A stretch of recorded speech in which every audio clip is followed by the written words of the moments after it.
get tons and tons of questions about raking. Do I rake a new pad? When do I rake? How do I know when to rake? So hopefully this little clip will answer the little questions you guys have about it and help you out with some better finishes. First things first, safety is always key. Definitely have a safety mask on, full face, half face, something to keep the dust particles out. Airway buffs always have safety flanges on there. Look, we got a couple different pads here. I have a used red mill treat here, one of the stiffer ones. I also have a used flannel, and I also have a brand new one. So we're going to start with our brand new pad, just as if you would get it for Renegade. As you can see, these come fresh off the blade, so there's no edges frayed or anything like you see here. So first things first, what we got to do is rake the edges. Now, if I put compound straight on here, yes, it'll do a little bit, but as soon as I hit the surface with it, it's going to take that compound right off. So if we can rake this really good and soften up the edges and get them to fray, that way the compound will stick to it a little bit more. If you can check it out like this, I just go full speed here on the variable. I want to put my rake against my handle. Yes, there is a handle on here for a reason. So I'm going to put it like this. A lot of people will put it here. I think the safest way, especially for new guys, is to put it like this. Some people put it on the floor, so definitely watch out for your power cord. But what I want to do is rake this and roll the edges and fray everything up real nice and good. You'll see it's real dirty. You'll see pink shit going everywhere, but here you go. Now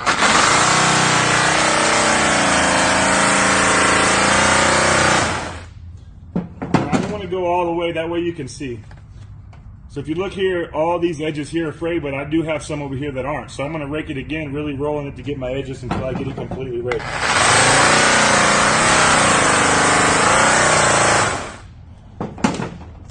Now this is a properly raked wheel right here. This is ready to accept some compound and get ready to buff them. So this is a brand new pad, how you would go and start. Now if you look here, on this red pad, we use this 10 p.m. last night when we pulled off this trailer. This thing didn't get raked, it just got put to the side. You can see all this silver sheen and everything on here.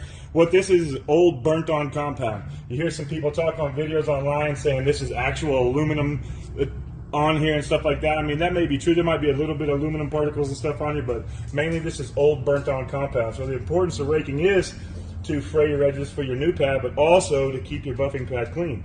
I use mine all the way down to the metal clinch rings right here. So when I rake this pad, I want to keep it clean, because if I go again and add compound on to this already burnt on compound, it's going to do the same thing. If I go to my surface, all I'm doing is slinging the new compound that's already stuck to the old compound, which is stuck to the buff. So raking is very important.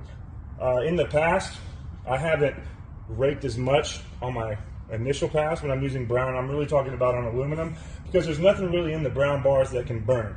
You know, the hazy lines or the discoloration and stuff like that. So another big importance of raking is when you get into your secondary and your third step, when you're finishing everything completely, those bars have some stuff in there that will, as temperature changes and the amount of roof changes and everything like that, they will cause some burning and everything. So I just, every time I pull my buff off my surface and reapply rouge, I rake.